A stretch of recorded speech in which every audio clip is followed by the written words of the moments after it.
And you're listening to Morning Report on RNZ National. Well, National Party is calling the most recent census a complete and utter shambles after yet another delay in the release of data was announced yesterday. 1 in 7 people didn't complete the census, and the low response rate has already been delayed twice as Statistics New Zealand struggles to plug the gaps with other government data.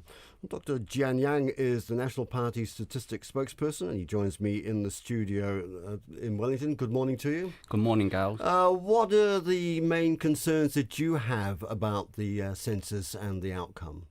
We are very concerned about the quality of the census. Firstly, we are concerned about comprehensiveness because some information is missing, like EV affiliation. That part is not available officially. And secondly, we are concerned about accuracy because the information we have, some of the information we have, may be of low quality. This is what Stats New Zealand said. And then also we are concerned about timeliness of the census data because we won't be able to have full census data until mid next year. That will be about 2.5 years later. And while look at the census cycle from 2001 to 2006, over half New Zealanders moved their residence during that 5 years. So 2.5 years is a long time. By then, the census data may be outdated already. What do you think were the causes of it? Was it bad management? Was it bad systems? Was it a combination of factors? I think, firstly, the organization is shambles because at the final stage, you'll find that the access code was sent out very late. Many people did not have access code until very close to census day or even after census day. And then people would need to request paper forms. But then when they called 0800 number, they couldn't get through. So it was very, very poorly organized, very chaotic. So I would say this is one particular part, very end stage, very crucial stage. They didn't manage well. And then the leadership, we can say that Minister Shaw did not really show much interest in Census 2018. He didn't publish any media release, only one single press release, not encouraging people to participate, but to complain about the content of the census.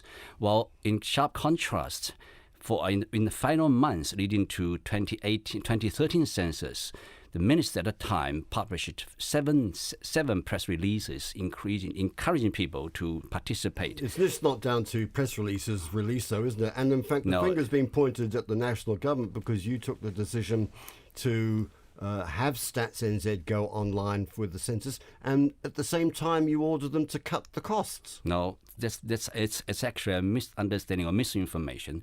Firstly, in terms of digital first approach, that was a sound decision domestically and internationally, because to have modernized the model is the way to go. Look at Canada and Australia. In 2016, both countries had digital first censuses, and they did very well. In Canada, the participation rate was 98.4%. In Australia, it was 94.6%. And so both did quite well. That means that it's not because of the digital first approach, it's because we didn't do well. But why did the national government of the day order Stats to cut the costs of the census? No, again, as I said, this is misinformation. Now look at the budget for 2013, it was $72 million. For budget 2018 census, it was $117 million.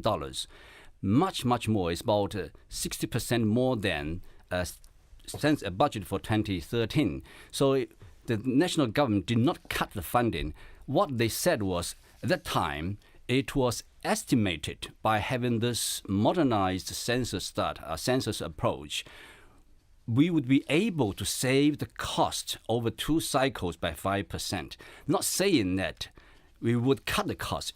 Basically, it was estimated using the modernized census model, we would be able to have some savings in terms of the efficiency, quality of the data. But you were expecting them to save money and to do it cheaper.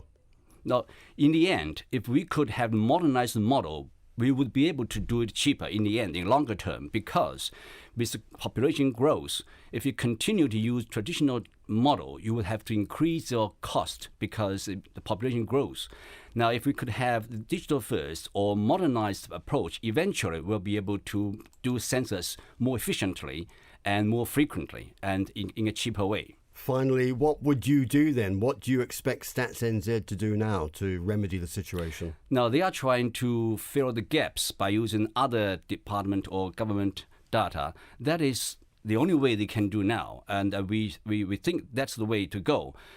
Our concern is that this will not be able to make up for the loss because we do not have the first-hand information from the census itself. So we are hoping that, or we may encourage the government to somehow perhaps move the next census ahead, because by the time they finish releasing census data, the data will be outdated. And as I said, we do not have a comprehensiveness, we do not have the accuracy, and that will have strong implications for government funding, including DHB and schools.